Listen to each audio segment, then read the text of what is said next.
The Word of God is alive and powerful, sharper than any two-edged sword, piercing even to the dividing asunder of the soul and the spirit, and of the joints and the marrow, and is a critic of the thoughts and intents of the heart.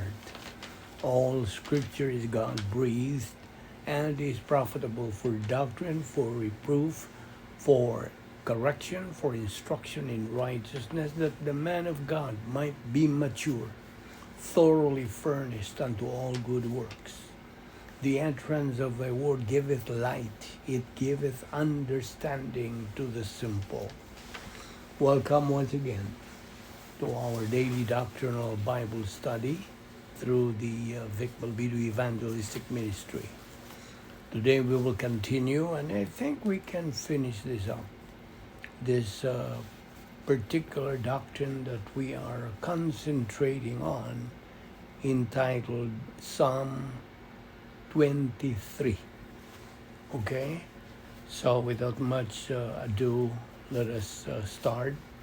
For you, believer, get ready by naming all your sins directly to God the Father through the rebound technique. But for you, unbeliever, it is faith alone, in Christ alone.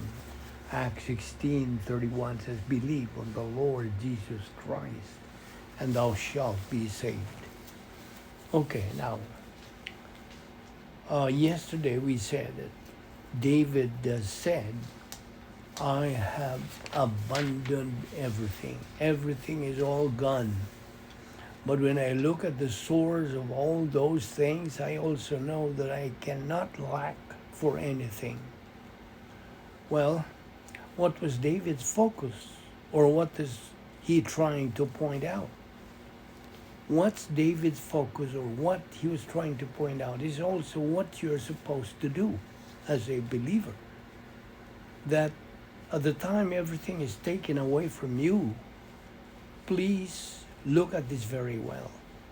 When the time comes that everything is taken away from you, the very source of everything is not taken away from you.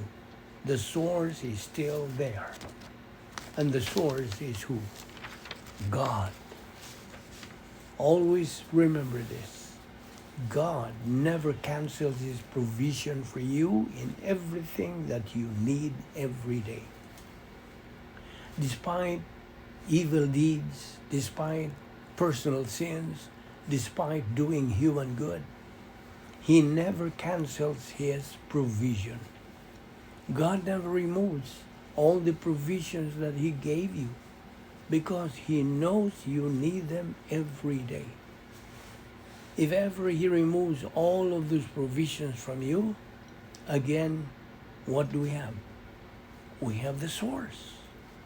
And we can never lose the source. Isn't that wonderful? Everything can disappear, everything can be gone, but never the source.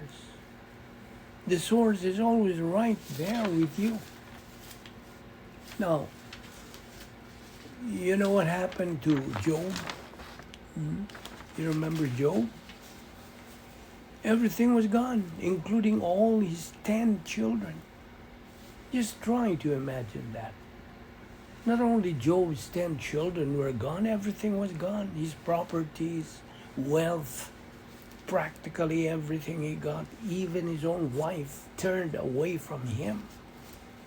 But Job knew Bible doctrine very well, that he knew that the source was always right before him. The source of everything he just lost was always there. And what did Job say in the midst of that terrible testing he got? He said, the Lord giveth, the Lord taketh away, blessed be the name of the Lord. This is what we believers should have as an attitude.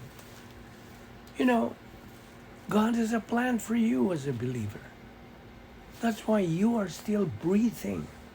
You are very much alive. Because God's plan for your life is not yet over.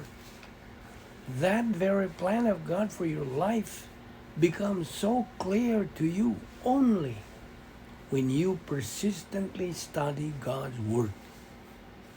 As a believer, you're supposed to have a crystal clear understanding of God's plan for your life, which God wants you to know. That's the reason why God still makes you alive and kicking right now, by providing you everything you need in your everyday living. And together with David, you can boldly say, I cannot lack for anything. Well, there are a lot of believers who think that the provisions that they are enjoying, the provisions of everyday living, like food to eat, transportation, clothes, home, and others, are what they call blessings. Well, they are not blessings. In the Word of God, these are not blessings. God's Word says, these are the provisions of God. Do you know why these are just provisions and not blessings? Do you know? These are just provisions of God for you, believer, because God wants you to fulfill His plan. That's why it's called provisions of God, because God is providing you the means to be able to fulfill His plan for your life. And that is grace. Do you know why it's grace?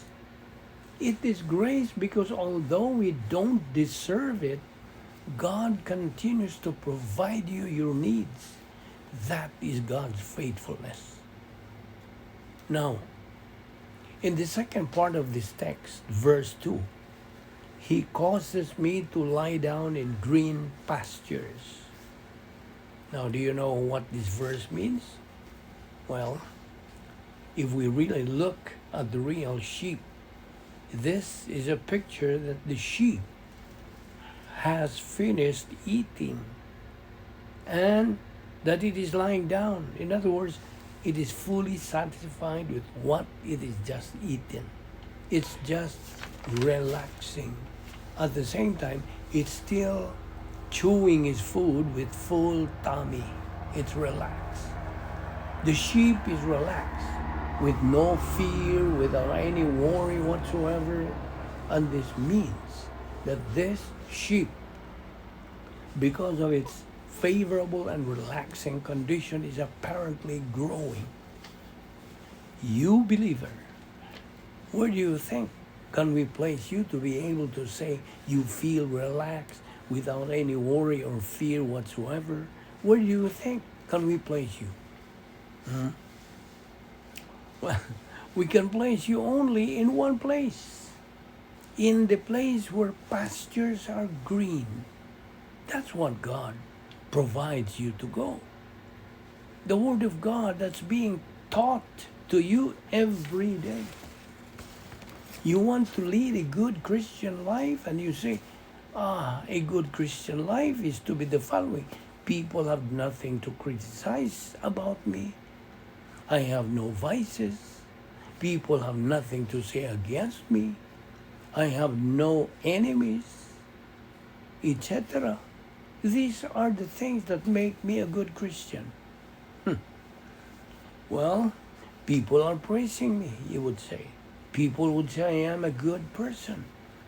I am really a Christian because they have nothing to criticize me or say against me. This is how to be a good Christian. Wrong, wrong, wrong. You know why it's wrong? You know? It's totally wrong because all those things you mentioned, how to be a good Christian, those things can be done by an unbeliever. Did you hear me right? An unbeliever is able to live that kind of life, correct? Excuse me. But your life as a believer is a supernatural life. And the only way that you can live that kind of life is for you to live that life inside the plan of God, the operational divine sphere.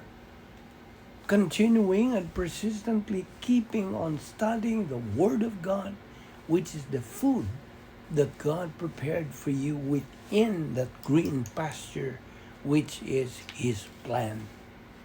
And then the next part of that verse goes on to say, He leads me to waters of refreshment. Look at that. Waters of refreshment. Many of us have experienced getting thirsty, right? And I mean real thirsty.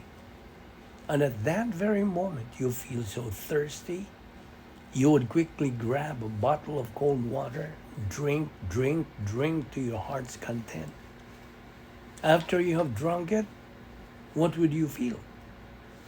You feel refreshed, right? This is what it means on this verse, waters of refreshment. But what does this really mean? He leads me to waters of refreshment. Well, it will go back to the Word of God, correct? But let us go and see again the Word of God as to how it moves to your life and how you apply it in your very life while you are facing some crisis, real big disaster that comes into your life. You may either be in adversity or prosperity in life, but the waters of refreshment are still there, right there in you. While David was in the hills, he practically had nothing there, nothing at all. But how did he see himself while in that pitiful situation? He says, He causes me to lie down in green pastures. He leadeth me beside waters of refreshment. David did not actually see his own situation, correct? He did not see his pitiful situation while in the hills. For David, being in any situation, be it in adversity or prosperity, it's just the same. Do you know why? Because all things, everything comes from God. And anything, any details of life, like prosperities, homes, business, cars, work, wife, husband, children, and practically anything can be gone in any moment. But going back to the principle, the one who gave us all these things is still right there. When we have our eyes on the Lord, we can enjoy having the details of life from God. Yes, we can enjoy having the details of life from God, but we won't also be miserable the moment these details are removed from us. Here we end our study on Psalm 23. We thank you, Heavenly Father, for this opportunity of studying with your Word and communing with you and your Word. Thank you for our Bible study through the Vic Balbido Evangelistic Ministry. All this we ask in Christ's name. Amen.